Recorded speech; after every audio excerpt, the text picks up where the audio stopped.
The following podcast is taken from a live broadcast on Inspire FM.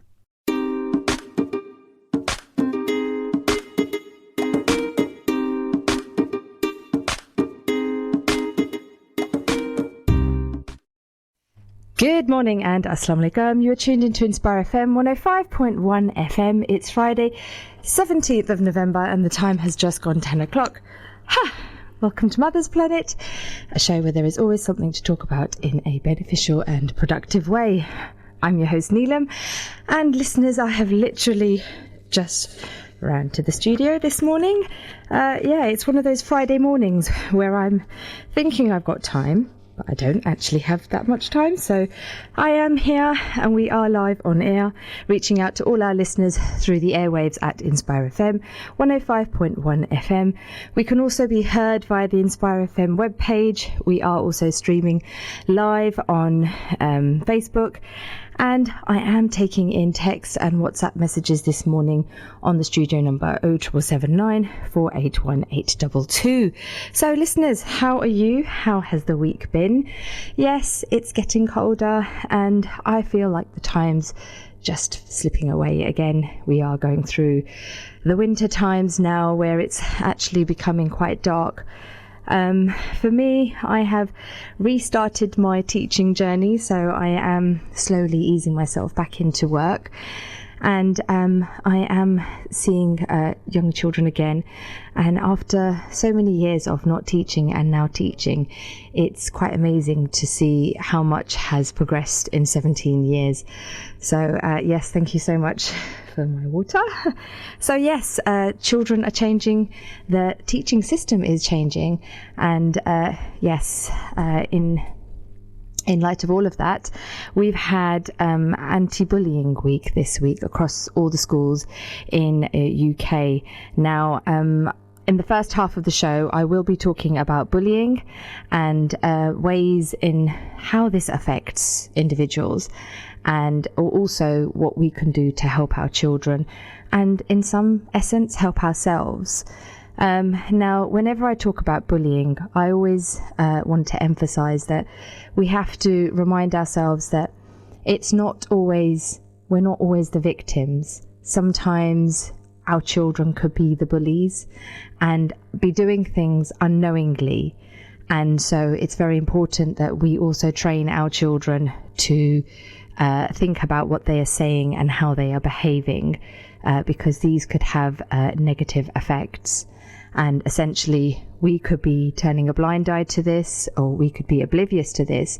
So it's important that we look at both ends of the spectrum and not always feel that we are concerned that we could become the victims, or our children could become the victims of bullies. But yes, they could actually be the bully themselves. So in the first half of the show, I will be talking about bullying and going into details about this. But I will also be joined by the lovely Nazmin Shah later on this second half of the show, where we'll be talking about a community event that she's hosting, and also understanding a little bit about her journey of where she was and where she is now. So that will be after the break. So as I said, in light of the anti-bullying across the schools, we've had lots of activities being done across the schools. We've had odd socks, where children have been coming into school in odd socks, making a stand of being proud of who you are and the way you are. So before I go into the aspect of bullying, I did want to sort of share some stats with everyone, because when I came across these stats, I was quite shocked at the rates and the statistics as well. Now, these have been taken from the Diana Award Anti-Bullying Ambassador Programme, and they said that 1 in 5 12 to 15-year-olds say they have personally experienced some form of bullying. So 1 in 5, that's quite a high statistics. And I thought that, reading that made me, and 12 to 15-year-olds, so that would indicate that obviously that's the stage where your child leaves primary school and into secondary school, so that stage of their life is probably the most pinnacle, where they will be going through change, and they will also be experiencing a change in friendships, hormonal changes, and in that process many will experience bullying, and this could go on for a couple of years. So do look out for those children that have just started high school, what the telltale signs are. Have an open conversation and talk to those children, and just be aware that they are not victims of bullying and being bullied, or they're not bullies themselves. Also, 80% of bus drivers have witnessed bullying behaviour on the school bus. Now, not long ago, I actually witnessed a school bus, stopping and asking all the children to come off the bus because it was, and he said it was just intolerable. The behaviour and the attitude and the shouting, he could not focus on his driving. So that was a huge concern. So I think it was a bit of an eye-opener for the children, because they realised they now have to walk, because he refused to take them to school. So they had to walk the distance to school. So and I'm sure the school was made aware of this as well. So they had a good firm word with the children. But that's quite a lot of bullying on buses. So again, if your child is taking a bus to school or is on a bus service to school, have an open conversation, ask them how they are, what the experience is like, the environment is like, what the atmosphere is like, and get the school involved where you can. And the third one, which I'm not surprised to hear, having mashallah 4 daughters myself, girls are more likely to be bullied than boys. The statistics show that actually there's about 3 to 4% more girls that will be bullied over boys, and this could be again because girls are very different to boys. Boys' attitude is just, we just want to have a game of football, or we just want to run around, and their attitude is very different to whereas girls are very concerned with their physical appearance. So I think that's another show in itself where I need to talk about how we can address these issues with young girls that are growing up. So listeners, if you have just tuned in, you have tuned into Mother's Planet this morning on Friday 17th of November.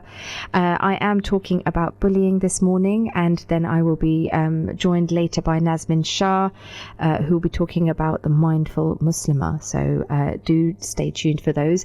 I am taking in WhatsApp messages this morning on 07779 481 822.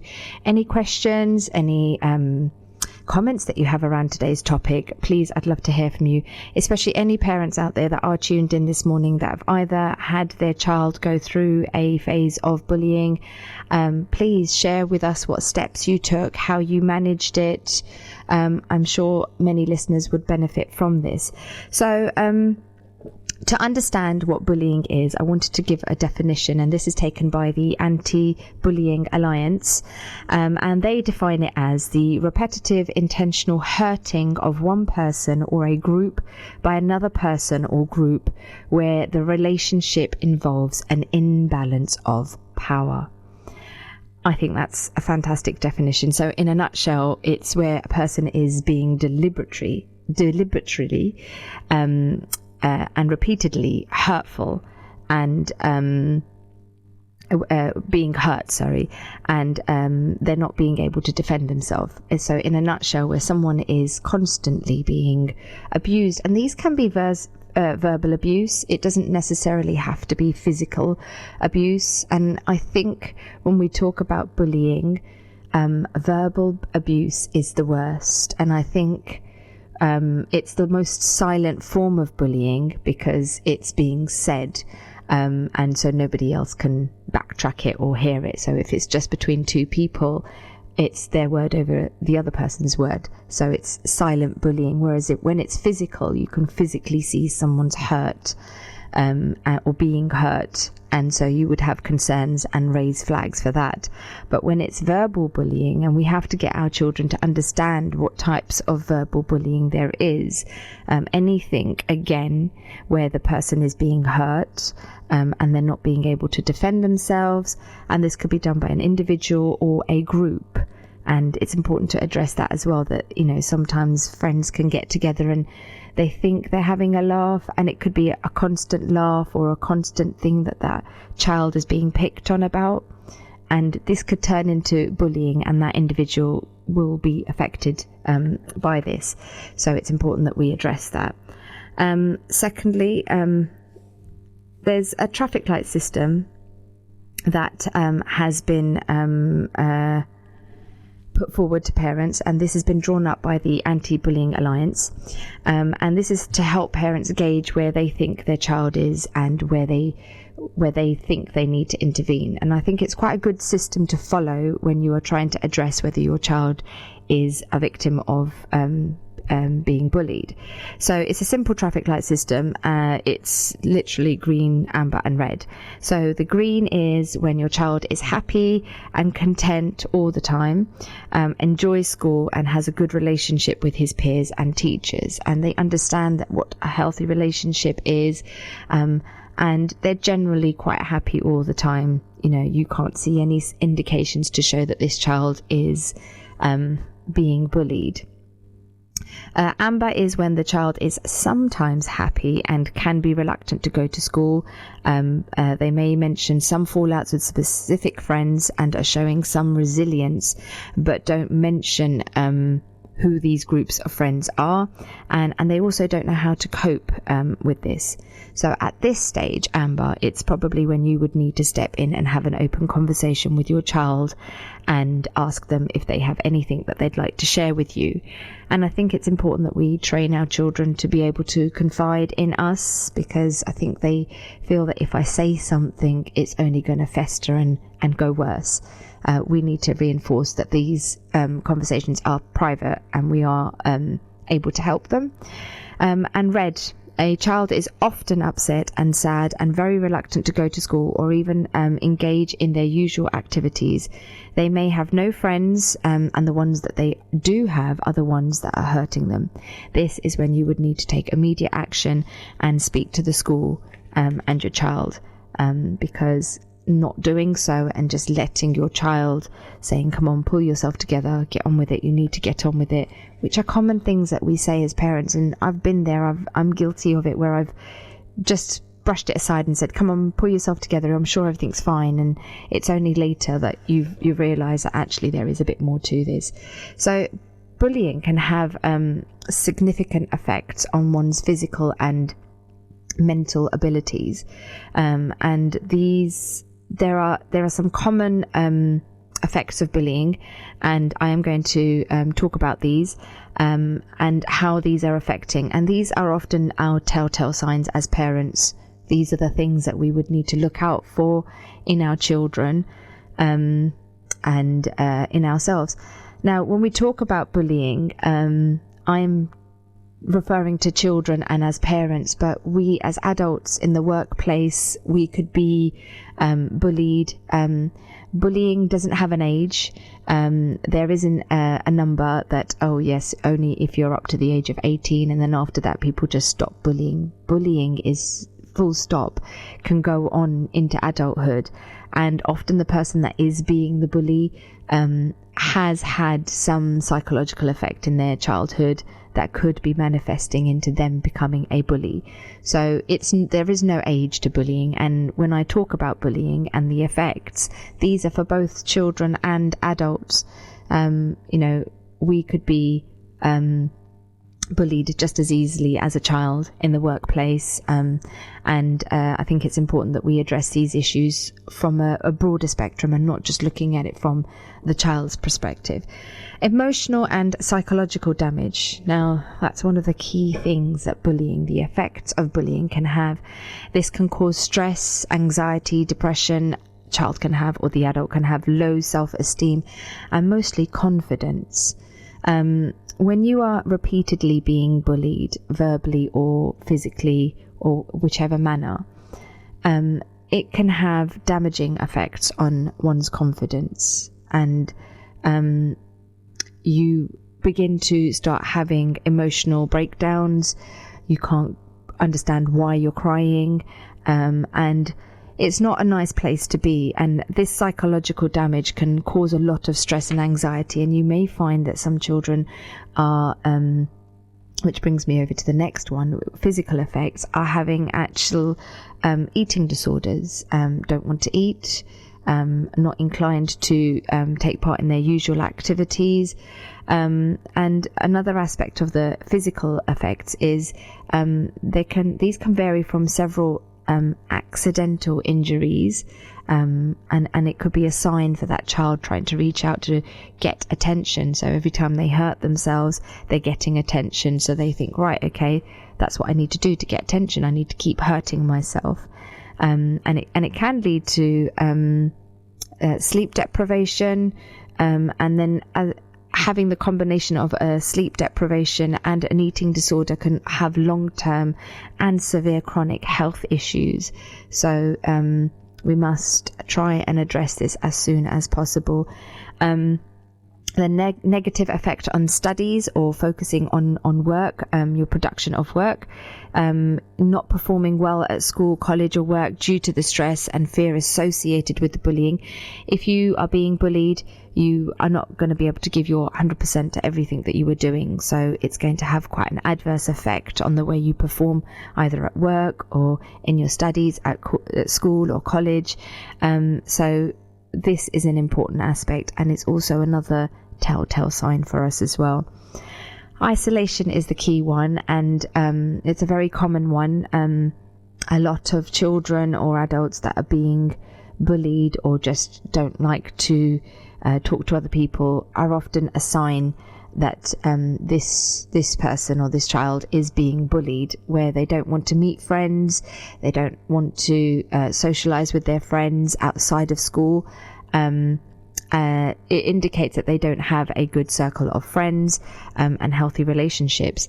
So it's important that we talk about this to our children, that we talk about healthy relationships. So I will go into a bit more detail about what we can do to help. I'm addressing the effects of bullying at the moment. So it can form a vicious cycle of violence, which is what I mentioned earlier. When one is bullied, the impact of their own experience of being bullied and the effects that it's had on them, their behavior can then turn, and they can actually then start to become violent well into their own adulthood, from childhood to adulthood. So if you have been a victim of bullying, you could turn around and not unknowingly know that you're becoming the bully into your adulthood there. Creates a hostile environment. So bullies negatively affect their environment. So if you are a bully and you are very aggressive, and the attitude that you have, you create that hostile environment wherever you are. So you will have people at work that don't want to come near that bully or don't want to talk to that person because of the agitation and negative effects that this person is having on the atmosphere or on the environment. So yes, this attitude can be sensed through their attitude and aggressive behavior. So they're the things that have the damaging effects that we have of bullying. So I guess the question everyone's asking this morning is, how can we as parents help? So again, listeners, I am taking in WhatsApp messages on the studio number 07779 481 822. If you have any suggestions, any tips on how you would share with listeners about how to cope with bullying, or how to stand up to bullying, or how to say stop to bullying, please do share them with us this morning. I'm sure many listeners could benefit from them. So how can we help our children or help ourselves? So first thing is to build children's confidence. This could be through sporting activities. Now, a few weeks ago, I read a quote given by the famous MMA fighter, where he said that we need to keep our children busy. We need to keep them engaged in activities that are beneficial and productive, because the minute they have a lapse of not doing anything, the street and the bad crowds will grab their attention and have them engaged in the things that we don't want our children to be involved in. So it's very important that we have them doing sporting activities or doing something physical where they have the opportunity to let that steam off or to give some steam off as well. So encouraging them to do that. Also through building confidence. When we want to build our child's confidence, I always say sports like Brazilian Jiu-Jitsu, I wasn't in favor of it, but it's a very individual related sport because it's all about self-discipline, and you learn many skills as an individual doing that sport because it's competitive. You've got to fight your ego a little bit to say that I've got to tap out of this. I'm struggling. I don't like this. And you've got to let that ego go. So I think it's a good sport to look into, and encourage our children to do where they are competing, but also fighting their ego and fighting, that they have to give up on something and let the other person win. So these are the kind of sports we should be looking for. And also giving them responsibility and ownership of something to say, okay, you are going to be in charge of this and you are going to do this. It's giving them that sense of ownership and responsibility, and you're positively encouraging them to do something. So this is important. Setting boundaries, finding their own personal space and knowing that nobody can cross this boundary. It's very important that we know that we have our own safe zones, and anyone that steps within this safe zone, is somebody that's going to be causing trouble. So you need to put up your barriers and say, right, okay, I'm going to walk away from this situation because this person is looking for a fight, or this person is going to be very intimidating, aggressive or hostile, so I'm going to walk away from this situation, and knowing that nobody can cross that boundary or that safe zone. Building a good support network, surrounding yourself with good friends that are supportive, and close family members that can also provide that emotional support and intervene when needed. Self-care, one of the most important ones. Value yourself, love yourself, and most importantly, respect yourself. If you have all these qualities for yourself, then others will treat you likewise. Report bullying. It's very important that we take a stand and don't let anything affect us in a negative way, and we reach out to the safe networks that can help manage the situation. And I think as children, we need to tell our children that the first point of call should always be the parents, because we can always help resolve situations. I've always told my children that they must come and tell me, and I've had my children tell me and break out emotionally in tears, and I've spoken to the teacher and address the situation, but I've always said to the teacher, I'm making you aware of the situation, so next time when he stands up for himself or herself, don't think that they're going crazy in the classroom or getting hot-headed or being aggressive or out of character. It's literally them just taking that stand and having control of the situation. So I've always spoken to the teacher to say, let my child have onus on that situation, because if they have onus, then they know that they've dealt with that. Whereas sometimes it's easy to, as a parent, hear your child's suffering and want to step in and then want to fix the situation for them. We have to give them the onus, because once they've got that power of, I stopped this and I put an end to this, it's very liberating, and you've heightened their confidence to another level, and they know that in future, inshallah not, but if they ever were to come across situations like this, they've got the skills to stand up for themselves without having to reach out to other people and say, actually, can you help me, and always needing that support. So it's giving them that confidence and ownership. Conflict resolution skills. This is going to be a skill that I think, as a lifelong skill, even as adults, it will be very valuable, where we take a step back from the situation and look at ways of resolving conflicts in a peaceful manner. And we'll be a bit more mature about the situation, and not, I'm not going to be your friend, I don't want to talk to you anymore, I don't want to see you, be handling the situation a bit maturely and trying to find the middle ground.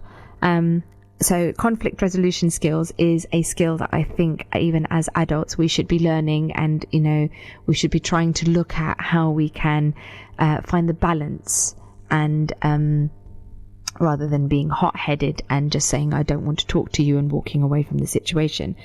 Avoiding isolation, so get your children to keep up with their activities. Don't let the bully win, and stop them from meeting friends and good friends in their lives. And education and awareness.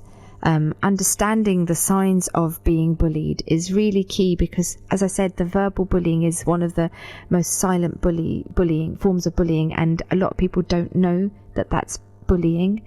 So we need to make our children aware of this and educate them, and be aware of all the resources and support networks that have been set up. So keep up to date with these and educate yourselves. Now, listeners, I've gone through the skills that we need to hopefully train our children to be able to tackle bullies. There are lots of information out there, so do research more into this. But for now, we are heading over to a short commercial break. Stay tuned to hear from the lovely Sister Nazmin after the break. For now, refill your drinks. Assalamu alaikum. Assalamu alaikum, this is Atif Nawaz. Listen to Inspire FM shows in your time by heading over to inspirefm.org, or listen on Apple Podcasts or Spotify.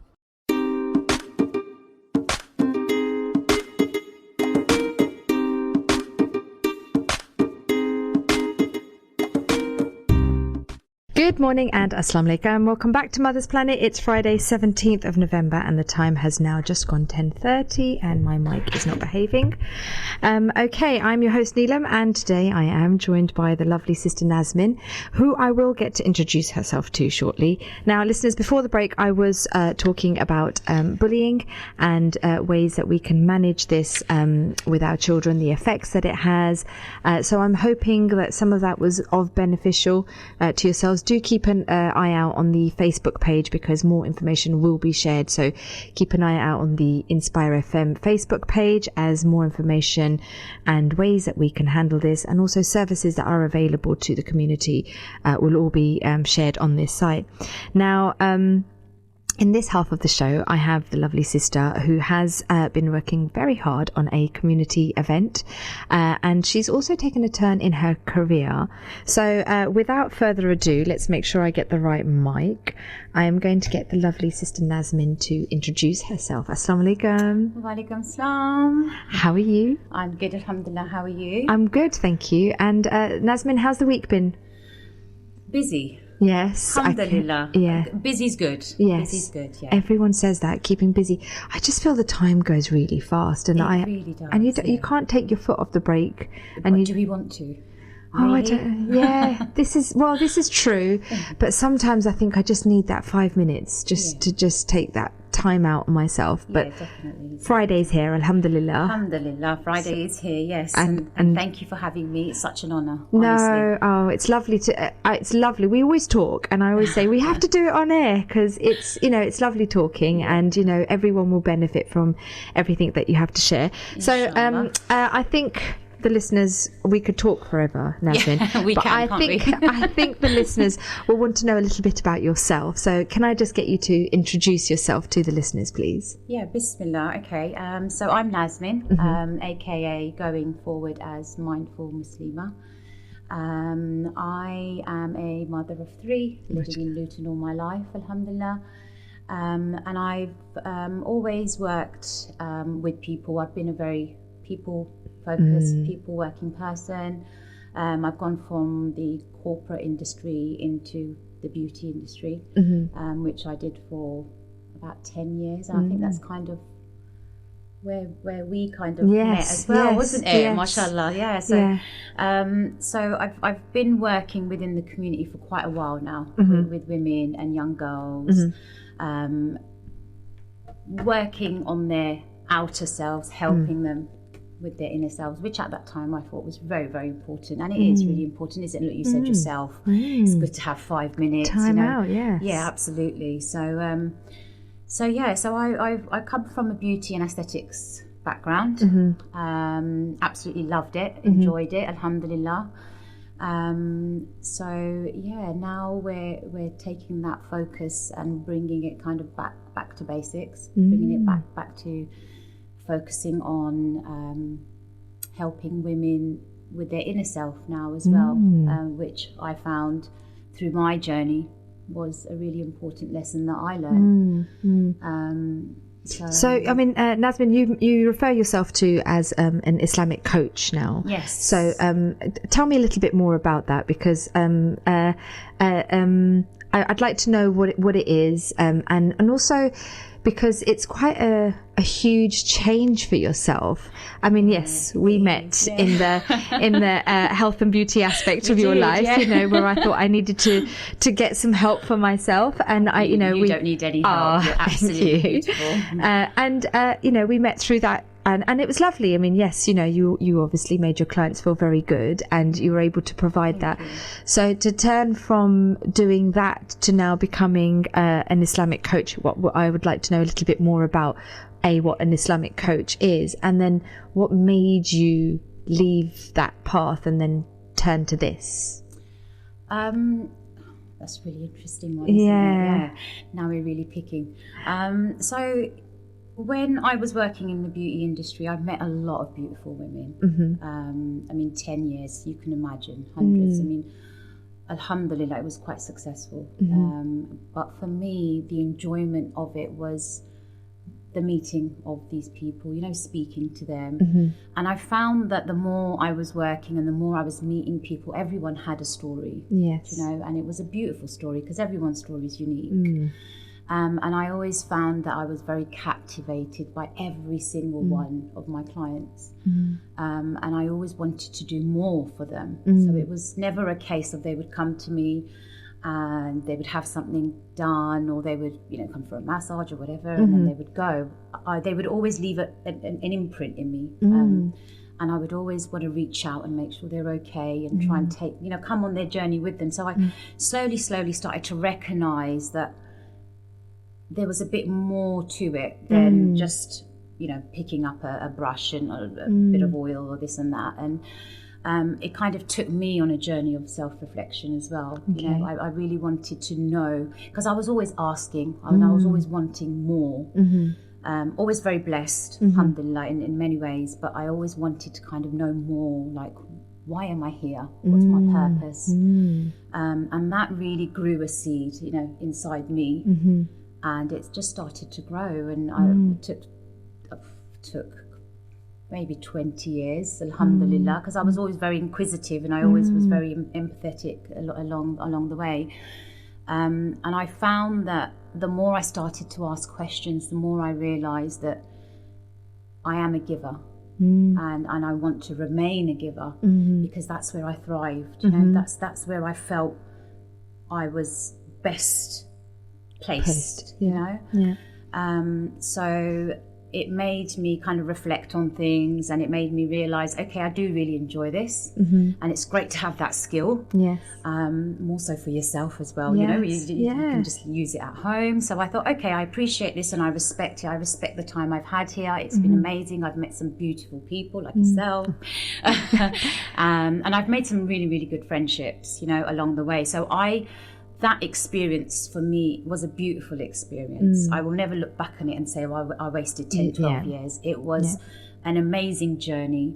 And that journey has only just brought me into, I feel, where I belong now. And kind of answering the question about what is an Islamic coach. You know, the connection that I've always found with a lot of people. I mean, inevitably, we're not going to kind of get on with everyone, are we? And everyone's not going to like us, and I think that's a journey and lesson in itself as well, to learn where your place is and respect other people in their places. And it kind of takes you back to what you were talking about before. I was listening to it, and I love your show, and I'm always following you. Thank you. You really do talk about some amazing subjects. So it kind of links in with that. You know, you find your place and you learn and you grow, and you learn to respect others, and you learn to kind of respect their journeys, and you kind of.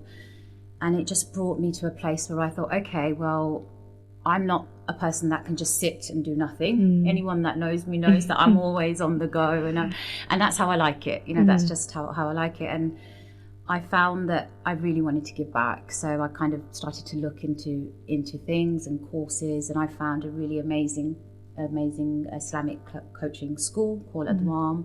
They're very, very well known in the USA.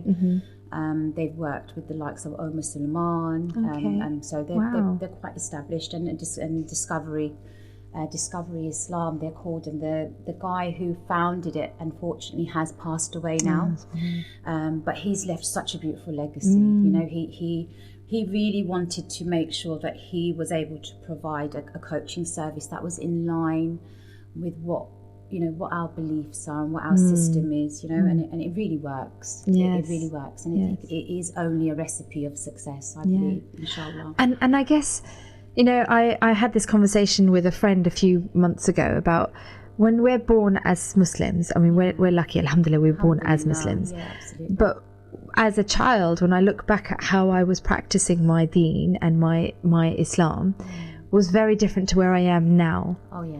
And we took the journey for granted, and as you say, they were not years wasted, because you look back and you think your soul was searching. Absolutely. And you are, as you say, you were doing your role as helping women feel good about themselves, and they left an imprint. And so that journey that you had there, that you were going to eventually come to where you are today. This part of your life was etched out for you. Absolutely. So we all eventually find ourselves, alhamdulillah. And so we should never regret not doing enough. And I think I constantly try, as mothers, we will try and sort of reinforce that with our children, because sometimes we look back and we think, maybe it was a tad late. If I had known some of this information a bit earlier, I may have handled things a bit more better, and I could have been a bit more focused. I've learned so much more about my deen now that I didn't know existed before. And I think the thing that makes me question why I didn't do things is when I hear friends that are not Muslims that have converted to Islam, and I think, what made them see what I'm not seeing? Yeah, it really does, doesn't it? It makes you think, oh wow, like what was it that they saw that we've kind of missed? And I just really want to just touch on what you said there about the thinking and the regrets and everything, and that kind of goes in line with the coaching that we do. It's so important how we think and our thoughts. They are so valuable, and they're so important in how we progress in our lives. And there's an actual a saying in the Quran, in the holy book of the Quran, where it says, be careful of your thoughts, because your thoughts will become manifest into, and that's kind of in line with the whole Islamic coaching. So it's really focusing on I really wanted to focus with women and young girls, because I was quite unfortunate in the sense, when I was younger, I didn't quite have the guidance, and I had a very interesting upbringing and teenager life. And again, I don't regret it, because I am where I am now for all those lessons I've learned then, and they were, again, beautiful lessons. So you can see how my mind is turning everything into a positive. So with the Islamic coaching, what we bring to the forefront is your thoughts are so important. Be very mindful Muslima. Be very mindful of your thoughts. And if you are able to continually do that, you will see amazing benefits and amazing changes. And that will start with things like gratitude, and gratitude is everywhere in the Quran. Everywhere you open, it says, for if you are grateful, I will give Surah Rahman, my favorite. Surah Rahman, absolutely. I read that inundatedly when I was pregnant with my last, because she was a surprise baby, and it just made me think that this is a gift, and I must not be ungrateful. So it's my favorite. So yes, my favorite surah of the Quran. I do read that, and yes, we are continuously blessed with immense blessings. And I'm getting all tearful. Oh my God, you're actually I'm getting all tearful. Our listeners. Mashallah. This is what happens when you start focusing on your mind. But listeners, if you have just tuned in this morning, I am joined by the lovely sister Nazmin, and we are talking about, that's okay, we are talking about Mindful Muslimah, and an event that she has got wrapped up for the listeners out there. If you have any questions for either myself or Nazmin, we are taking in WhatsApp messages on the studio number 0779 481 822. Now, I did say that right. I should know know that number. I have to double check because I still don't know the number. So yeah, I did say that right. So yes, do send in text or WhatsApp messages. If you just want to give a shout out to her or just share your views on today's topic, you can do that. So Mindful Muslimah, you've said that this is obviously a reflection of the Quran and everything that we need to be mindful of, mindful of our thoughts, mindful of our actions. So I guess this is where the names come from. I am conscious of time. Yes, I know. I was just thinking that as well, actually. I can't believe where it's going. This is what happens when we start talking. Didn't you? When we start talking, it can just go. So I'm conscious of the time. So first, before we go on to the event, I just want to ask the impact this change in your life has had to you, your family, because you're a mum. I am. So everything changes when we take a change or a turn in our lives. The way we raise our children is different. Absolutely. So how has this impacted that aspect of your life? Firstly, before I go ahead, I just want to remind myself that alhamdulillah, every change and everything that has happened has only been by the will of Allah. And I must remain steadfast and humble in that, because the last thing that I ever want to do is have any kind of arrogance or pride or anything as such, because I always want to take the back bench in terms of that. You know, I may be the vessel, but every power comes from above. So that's a constant reminder for me. But definitely, alhamdulillah, a million times. I mean, this journey has had a knock-on effect. I mean, everything that I've learned, because I've seen the benefits that it's had for me. My eldest is 10, mashallah, and then I've got an 8-year-old, and I've got a very intelligent, mashallah, 7-year-old who thinks he's 40 and who kind of thinks he rules the house. Bless him. The youngest. It's the youngest child. It's the youngest, isn't it? It's the youngest child syndrome, it's right? Absolutely, yes. Bless them, mashallah. So because of the benefits I've seen, and the benefits have been amazing. The doors that have been opening, subhanallah, have been amazing. And again, I must remind myself, it's only by the will of Allah. Absolutely. And I have gone on, and I've literally every day I've been like, right, okay, you know what my coaches have been teaching me, I'm going to instill that in my kids now, because my kids are literally canvases. They're blank canvases. You know, we weren't as fortunate because, like you said, we learn the things that we're taught and we pick up everything. But I know now that I can give them, inshallah, the best possible foundation and start I can through the tips and tricks and everything that I'm learning. And subhanallah, it's been a month for them. I do try and go easy on them as much as I can, but they are, subhanallah, they wake up for salah 6 o'clock and they compete with each other now, because they're like, okay, who's going to get up first? And oh mum, he's not waking up, and you know, and it's lovely. And then they're doing their gratitude in the morning, and then there's 3 points that they're doing every day, and their positivity in the house, and the way that they are, and the way that they're growing, and the things that they want to do, and they're outside and they want to help their friends. And you know, my son wanted to do football. He's now been picked for a professional team. Mashallah. So it's all about the mind, you know, it's all about instilling positivity in their mind. And my daughter, she's now become a member of her parliament in school. Oh, wow. Parliament, yes. And it's all been because I've been trying to create positivity into their mind, and making them aware that they are fully capable. Nothing is impossible. Subhanallah, by the will of Allah. If we can see Allah as the creator of creator, and He has created us, we can only be of worth. We're not a mistake of any kind, you know. And once we can tap into that, nothing is impossible. Absolutely.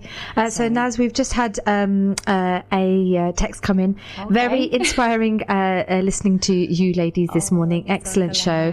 Well done, Naz, on your amazing journey. May it continue learning from you every day. So Jazakallah khair for that text message, WhatsApp message there. So listeners, I am taking in those messages, and it'd be lovely for Sister Naz to hear all of these inspiring messages, so please do keep them coming in. Now, I think without further ado, we need to talk a bit about this event that's happening on the 25th. So it's on the as you said, it's on the 25th, which is 8 days away. Are we on a countdown of 8 days? Yes, yes. I'm on a literal countdown because every day you would probably know by the second, actually. Literally, yeah. So alhamdulillah, yeah. So again, going back to the whole wanting to help, unfortunately, there are some things going on in Gaza at the moment which are pulling on a lot of heartstrings. So I've kind of wanted to do as much as I can do. So we've put this event together on the 25th, which is going to be at Dalla Road Community Centre, and it's for women and children, boys under the age of 11 and girls of any age. Knock yourself out. Girls of any age come. It's going to be a sit-down 3-course event. And we will have there's going to be lots going on. We've got a little creche area set up so that mums can come. They can literally let their hair. Well, they can literally let their hair down. Yeah, because it will be a non-male environment. So if they want to come and they want to dress up, they can. We've got some yummy food, starters and mains. Who has some catering, have very very kindly sponsored. Yeah, mashallah. We will be having lots of fun, engaging stuff. So we've got Masjid Al-Aqsa drawing competition, painting competition. So we'll get people into groups, and then we'll have a really amazing. We've got a voucher which has been donated by Benjamin's. Oh, lovely. £30 voucher. So that's up for grabs, everyone. So come with your easels and your painting hands ready. We've got loads going on. I mean, we've got stalls, and we've tried to keep it quite diverse with the stalls. We've tried to do like some Palestinian products. We've tried to do some drinks, some cakes, some abayas, some modest wear. So we've tried to make sure that we've covered everything there. Then we've got some face painters down as well. Lovely. So she's a very good face painter. Credit to her. So you can come with your pictures and your flags or whatever you want. I'm pretty sure she'll be able to do it for you on the day. Mashallah. And then we'll have some lovely Mehndi artists there as well. So it's going to be a really good day. It's a day of reflection. It's a day of just reminding everyone that yes, there is a lot going on in the world right now, but we must hold on tight to hope. As Muslims, it's something that we are reminded of constantly. Do not lose hope. And that's kind of what we want to try and bring forward on the day. Absolutely. And, we are holding on to hope, but you are also collecting for this charity as well. So any funds, and I know that Luton is one thing I've learned since doing the radio. Luton people are very giving. Having been raised and brought up in London, I never knew how much a community can cut together and raise. So I have no doubt that you inshallah raise money for the event, and it's going for a good cause. And as you said, it's a time where everyone is grieving in a way. So it's an outlet and an opportunity for the women to come with their children and engage in activities like this, and know that the money that's being raised is all going for a good cause. So how do people book places, and how do they come? Talk me through that. So just very quickly, I just want to. I know you're conscious of time. No, it's okay. We've got lots of time actually. It's actually not. I'm misreading the time, so you've got plenty of time. Brilliant. There. Have you just turned the clock back a little bit? I have. I've actually reversed time there. Bismillah. So the charity. I just wanted to talk a little bit about the charity because I think it's important that people know where their money's going. So the charity I had been following before I started the event for a little while. They're called GRT, Global Relief Trust. They are a UK-based organisation, and they are predominantly based in Stoke and Birmingham. They're brothers that have come together and have done really, really well. So I kind of came across them through another London sister who was doing some work with them. And I saw the work that they were doing, and they literally had workers. GRT have got workers in Gaza on the grounds. Literally, they're very transparent. And I was watching the videos daily of how they were there, and they were working tirelessly around the clock. The sacrifices they were making, and they were just totally like oblivious to the fact that they were there. It was all about helping, you know, these people around them, and that just made me think, okay, I really want to work with this charity. You know, I can see where the money's going. I could see the children with their, you know, their packets and their food, and they're happy, and it was just really, really amazing. So we will have one of the ambassadors from London coming down and joining us on the day. Mashallah, okay. Sister Samin, who I've been working quite closely with, bless her. Okay. Lovely lady. We've really connected on a different level, and they are literally a brilliant humanitarian cause. They work in a lot of other different countries as well. Okay. So they have a lot of projects going on as we speak. And just to give you an idea of some of the projects, which it kind of goes in line with Mindful Muslima, they're working on this. It's a sanitarian cause. So obviously women, we kind of forget that there are other areas that women suffer in when you have such crises around the world. And they have a really huge campaign going on providing supplies for women to make sure that they are able to kind of keep their modesty, you know, in such a hard time. So she'll talk a bit more about that on the day. So that's kind of the day in itself. What was the other question you asked me? I'm just kind of I was just saying, how do they book places? How do they book places? So my number's on the poster. Okay. It's they can contact me, or we have a link that you'd be happy to share, wouldn't you? Yes. So I will have that posted. You have got just under a minute. That's now. fine. Yeah, no problem. There will be a link that I will try and get posted onto the Facebook part of this show where people can donate. And listeners, if you are able to book places, there are contact details on this flyer for contacting. There are, it's a table of 6. First come, first served. Pre-bookings. We're not taking any bookings at the door. At the door, okay. But please do come and bring your cards and bring your money, because we're going to have some amazing auctions as well. I'm trying to go as quick as I can, because I know that's good that you said cards, because a lot of places say cash and it's very hard. We've got card readers there ready and available to go, and there'll be lots of auctions, from Palestinian clothes to cakes to hampers to lovely designer outfits. Thank you so much. No problem. Thank listeners, you. Inshallah, we will see you there. Assalamu alaikum and Jummah Mubarak. Thank you for listening to our podcast. Why not tune in to our live stream at inspirefm.org and follow and subscribe to our social media platforms at Inspire FM Luton.